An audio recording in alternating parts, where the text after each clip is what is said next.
Hey guys, welcome back to TruLeaEntertainment. I'm your host, Cory Lea. I am here with a special guest, Kendall Shaffer. How you doing?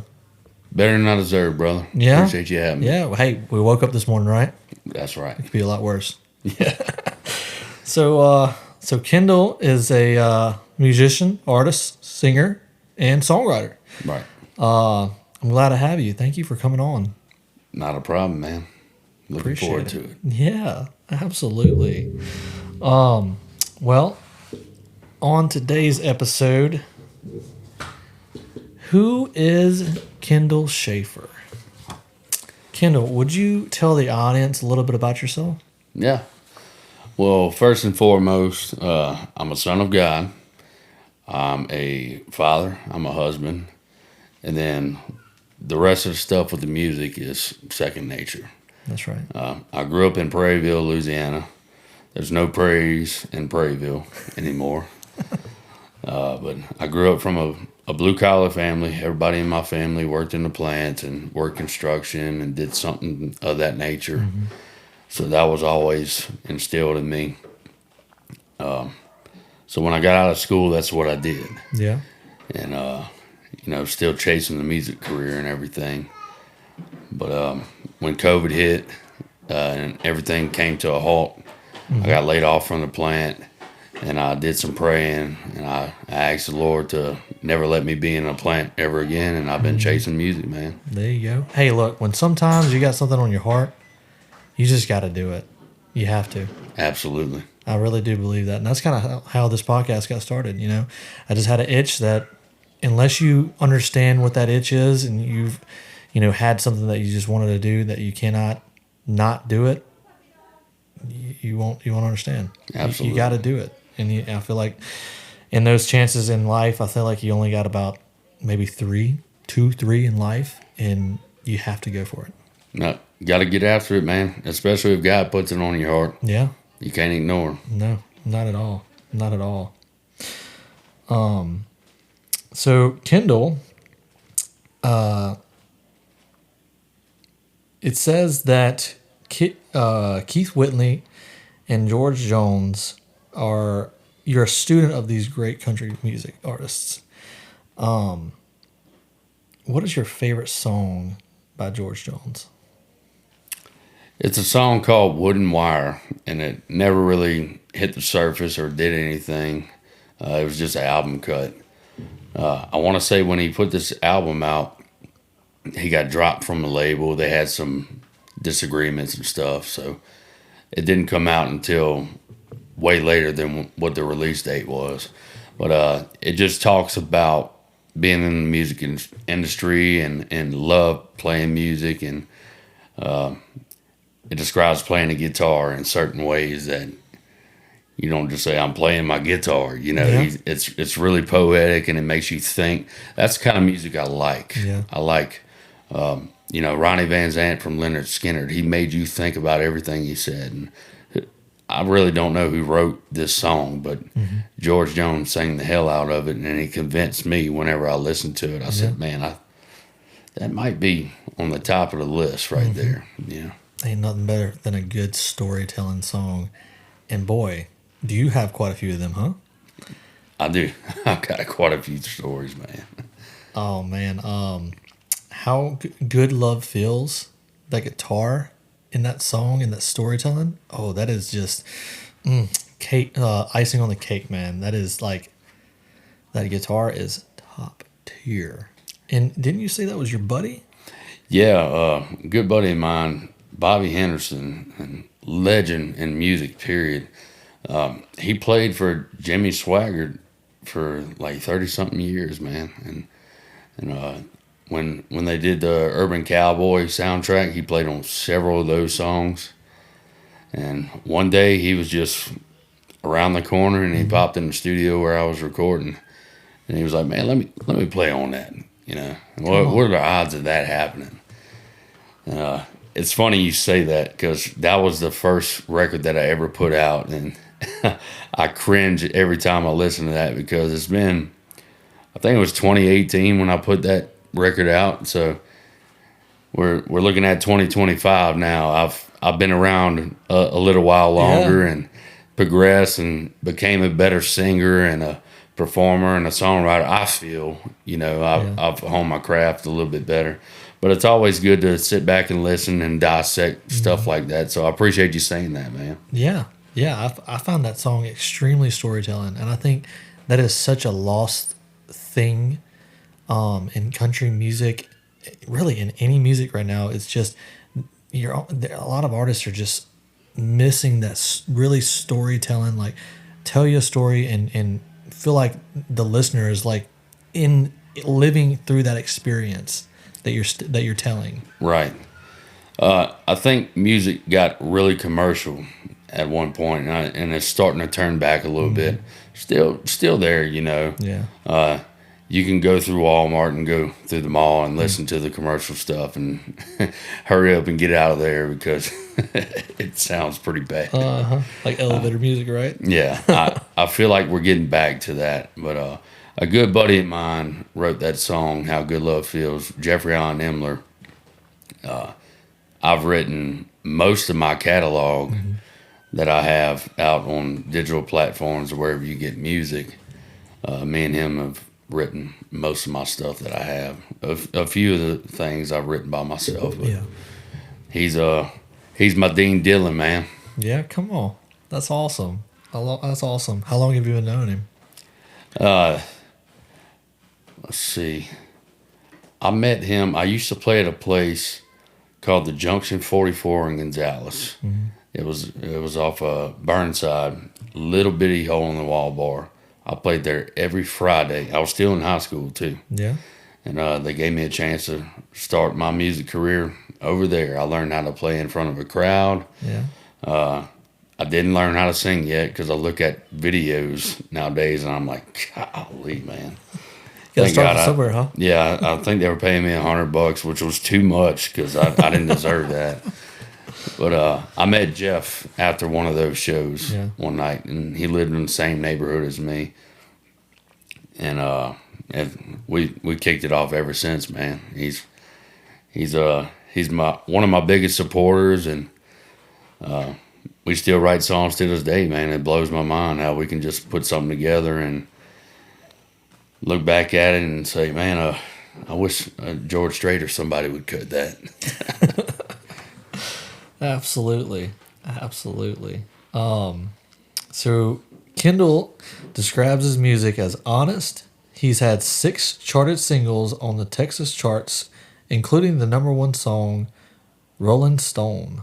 The Troubadour opened for some of the most established names in the industry, like Randy Travis, Travis Tritt, Tracy Lawrence, Leonard Skinner, Jamie Johnson, Randy Houser. Yep, that's how I said it. Frank Foster, Wade Hayes, and many more to name. Wow, that is impressive.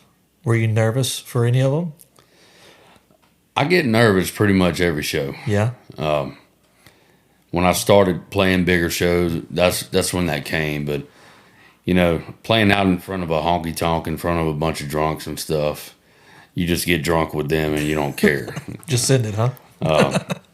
But nowadays, I'm making a living doing that, Yeah. and not doing anything else. So you got to care about the money that you bring home to your family to pay your bills. So you got to be professional, but at the same time,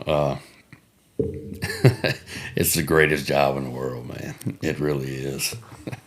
That's awesome. Well, you gotta love what you do, right? Yeah. You have to. If you love what you do, you never work a day. in your Never life. working a day. That's right. Absolutely.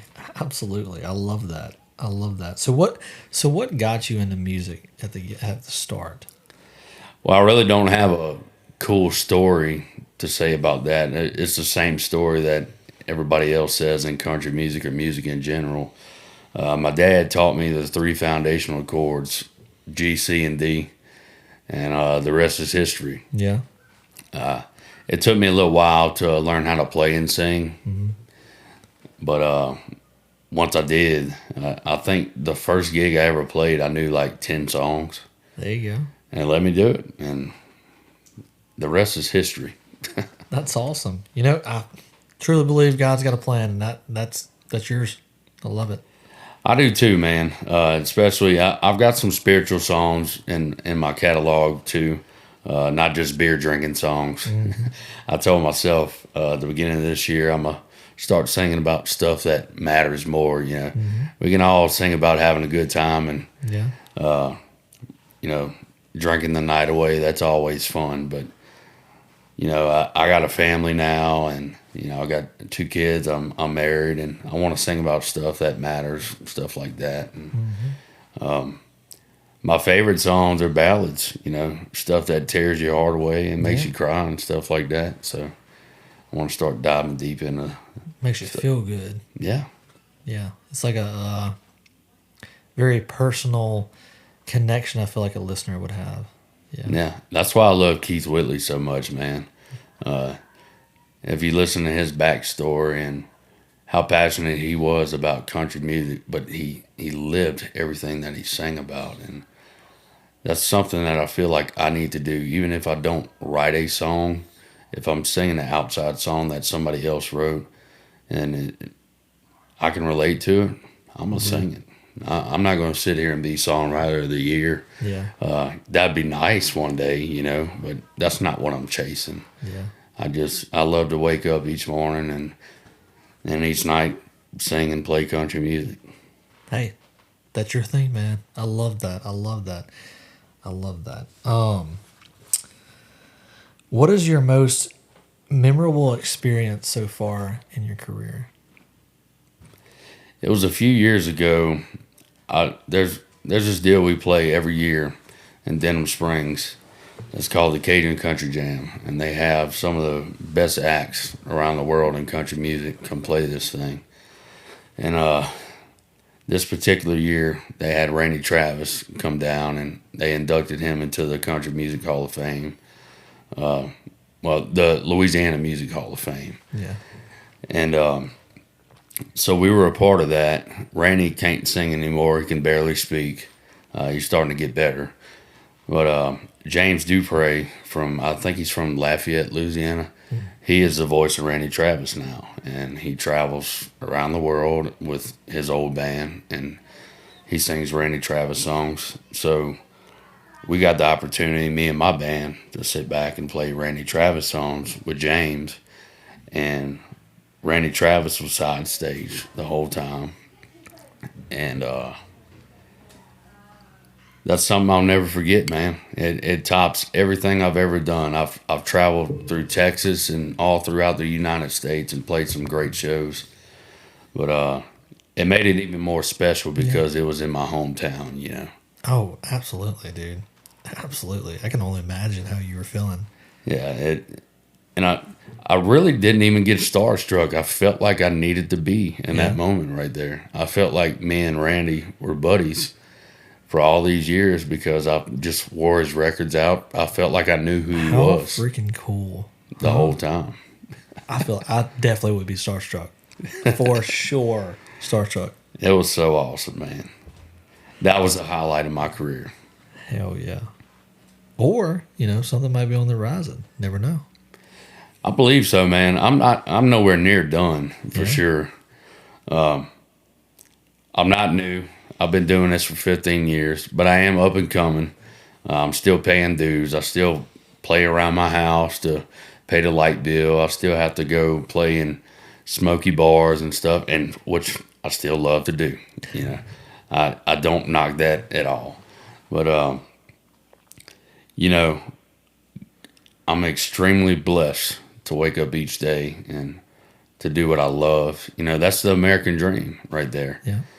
And to sing country music like I do for a while, the kind of country music that I play was not popular anymore. Yeah. It got extremely commercial, and you're dealing with pop country and rap beats, and I'm not knocking that. Yeah. I want everybody to be successful and live out their dream. For a while, I was just like, man, I'm hardcore country, and if you're not doing that, then Yeah. I was like that for a long time, man. But the more I get in this business, I just want to see everybody succeed. And it's such a blessing to get up and do this, and especially when the crowd's feeling you. I feel like you feel it too, don't you? Absolutely, it's a high like you'll never feel, and I crack up every time. I don't think I'm great. I feel like I've got a whole bunch to work on. But when I get off stage and I'm talking to the people, and you know, and they come up to me and they tell me how great I am and stuff, and I stop myself in the tracks instantly. I tell them, look, this is God's gift. This is not my gift. This is all the Lord. You know, I might be up there drinking and have a good time, and that's all fun and games. But in the big picture, the Lord gave me this gift, and it's my job to go out there and to sing and make a living for my family. But at the same time, I need to make it a point each time I'm on stage. I need to tell somebody about Jesus I and love that. tell him how good he's been to me. I love that. You know, I could be the drunkest fool on stage. Before I get off, I'm gonna tell you about Jesus and how good he's been to me. I love that. Oh gosh, I love that. You know make me cry. Shh, don't tell the listeners. Don't tell. Yeah.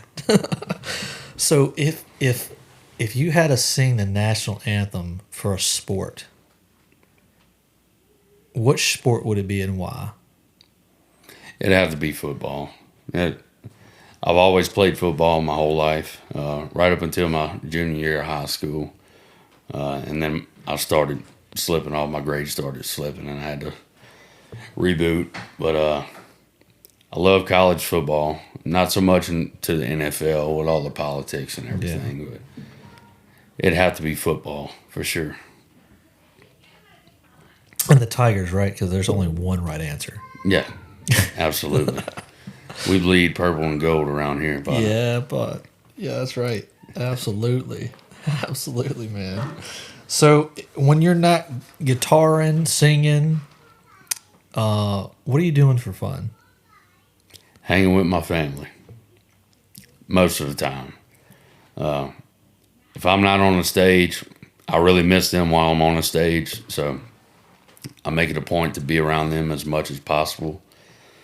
But if the kids start acting up, which you know they do, I like to get away and go into a fishing hole and get lost in the good outdoors and talk to Jesus, figure it all out. Have you ever been to Grand Isle? I'm in Grand Isle a lot. Come on, really? I used to do a lot of construction down there, especially after Ida. I was down there remodeling camps and stuff like that. But I played down there a good bit too. What bar is down there? Is it Arzy's that's down there? What is it? It used to be Artie's. It's called Tommy's now. Oh, okay. I used to be a frequent in there. Yeah. I pretty much lived in Grand Isle for a couple of years after Ida because we were so busy down there. You know, 4 or 5 nights a week. I had a buddy of mine. He had a camp, and he owned a construction business, so we stayed down there. That's like my happy place. I'll tell you. My wife will tell you. If I have a chance to go like to, I don't know, Orange Beach or Destin for like a hot, 2-night stay, or a little old Grand Isle, go fish my ass off, drink some beer, catch some fish with the boys, and of course the family. I gotta say the family too. Yeah. I'm probably gonna pick Grand Isle. Man, it's totally turned around too, because for a while they didn't care about the beach or anything like that. The beach is very clean. They're doing a lot of restoration there. I think, right? Especially around Caminati Pass right there, where Bridgeside is. I think they've done a lot.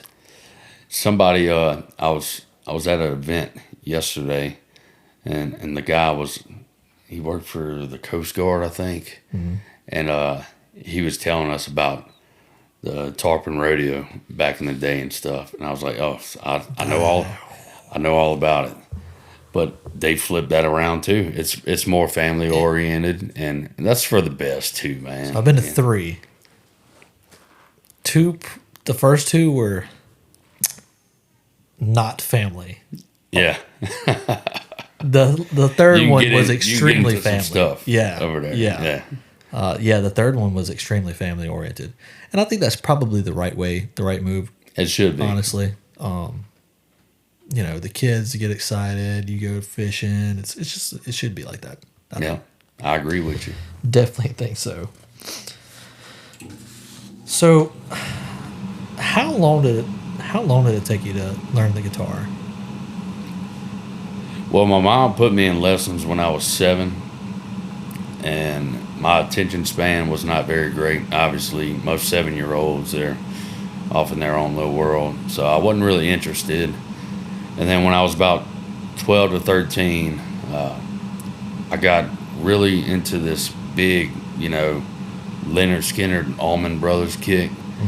And me and a bunch of my buddies put together a little garage band, and we started knocking around tunes like that. So I really got serious with guitar and singing at that point, and just really went after it. So from 13 years old, I'm 34 now. So it's been Come nonstop. on. Yeah, no kidding. Can we take a quick second? Yeah. All right. The AC. Yep.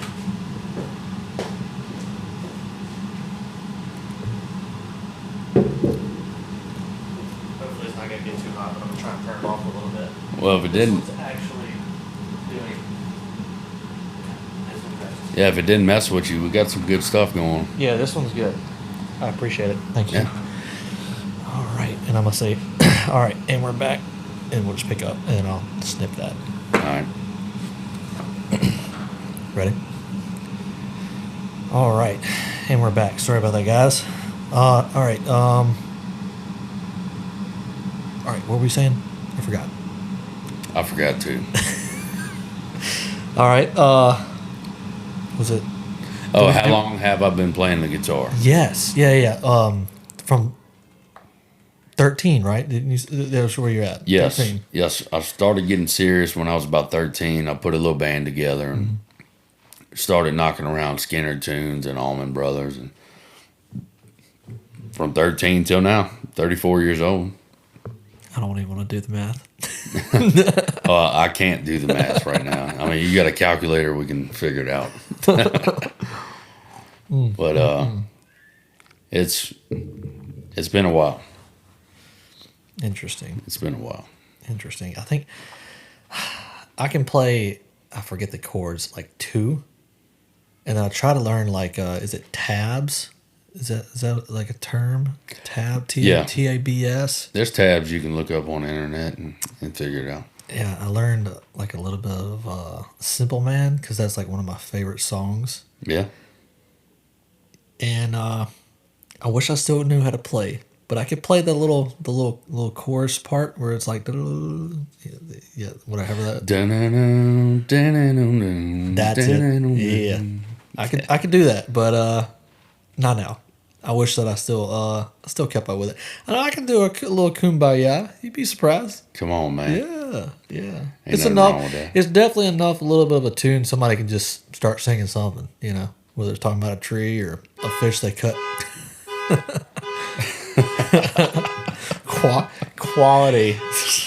I love it. So if you have people coming over to your house, what you cooking? Some kind of barbecue. Yeah. Yeah. I've got a pellet smoker now. A lot of people knock on people who got that. I don't care if you knock on me or not. Hey, I'm not knocking. Hey, I love it. It does all the work for you. But I got a huge respect for guys that do like those open fire stuff. I would burn the shit out of something. That takes an art, man. But you can ask my wife. I cook every night, every single night. I work on the weekends, so I'm home. Yeah. A lot of time during the week. So she's off doing her little gig and stuff. By the time she gets home, I got something cooked. Something on the smoker, I've got one of those Blackstone grills. I love that thing too. I bet you cooking up some like chicken fried rice, some Oh hibachi yeah, stuff, huh? oh yeah. But steaks on that thing are amazing too. Really? Yes, I don't think I've ever had a steak on there. the heat that it puts off, it's crazy, man. Is it similar to like a cast iron?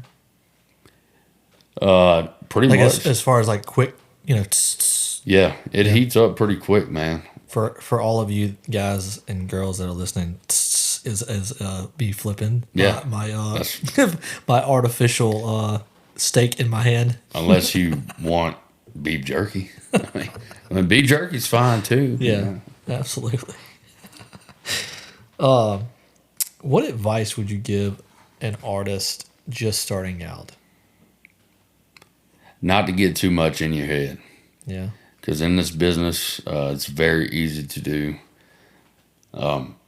My career took off pretty good right before COVID. I felt like we were fixing to do something huge, and all that came to a halt. And God humbled me very quick, man. And I needed it. I had the biggest head around here. I thought nobody could mess with me. I thought I was the greatest thing coming up. Yeah. And to a point, to an extent, you got to have that to be successful. You got to have a little bit of it, Yeah. but not so much to where nobody wants to work with you. Yeah. And you got to be humble. You got to be a people person, especially in the business I'm in. You got to shake hands with people all the time and different walks of life. You know? So I would say not to get too much in your head, and know that the gift that you got is not yours. It's a gift that God gave you, and you should thank Him every day that you have it. Because a couple months ago, I lost my voice, and I had to cancel a few shows that I depended on having. Yeah. And ever since then, I've always been grateful. But ever since that happened, I wake up each day and say, "Thank you, Lord, for giving me this gift that I don't have to go back in the plant. I don't have to go, slave out in the heat anymore. I get to do what I love to do." And I would say that never stop being thankful. Yeah. I truly believe in God's timing for sure. There's a purpose of everything that He does. Absolutely. And it's his timing, not yours. Yeah. And the more, Look, He's already got it planned for us. the more you tell yourself that, yeah, you're as soon as you start getting frustrated, you'll calm down. It's all His time. If I had it my way, I'd be on the road playing big shows 10 years ago. Yeah. And I don't think I would have took it as well as I would now. Yeah. I wouldn't appreciate it. So I'm thankful for that. I love that. It's really. I feel like that could be lost real quick. Oh yeah, man. You get to making a bunch of money and you're living well and everything's good. It's easy to get lost in it. Yeah. Sorry. Ellison's right behind you. Yeah.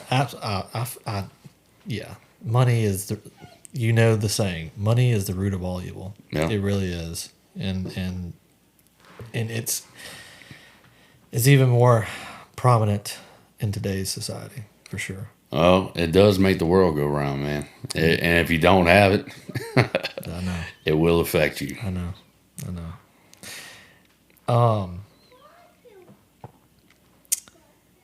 If you could have a beer with anyone at any time period, who would it be? Jesus. Yeah? Jesus. What will you and Jesus talk about?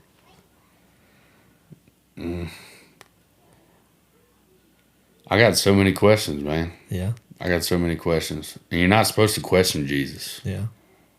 ever. You're supposed to trust in His will and Yeah. everything He's got planned for us. I got so many questions. I think I would sit there and ask Him what else He wants me to do. Yeah. Yeah. Like, what are you destined for that I haven't yet hit? Yeah, Yeah. I think that's what I'd ask Him. What else do you want me to do? Yeah. How can I please you more? Yeah. How can I serve you? I like that. Great answer. I love that. Well, Kendall, I appreciate you on the podcast, man. I really do. I had a ball, man. This has been awesome. We're gonna have to go take a trip over there to Grand Isle. I'm very intrigued. Let's do it, man. I can definitely tell you some spots for sure. Bring me down the holes, man. We gotta keep on drinking some bourbon too, bro. Oh yeah, I can introduce you to some few. Yeah, absolutely. I'm down for it, man. I wish you all the best of luck with your podcast, brother. I appreciate it, guys. And like always, if you guys can like, share, comment, follow, all the good stuff. You can find us if you want to email us at TruLeaEntertainment .podcast@gmail.com, or you just DM us maybe who else we could have on for the show. So if you can, do your thing, guys. Go check him out. Until next time, deuces. Hot takes, lived experiences. Truly Entertainment.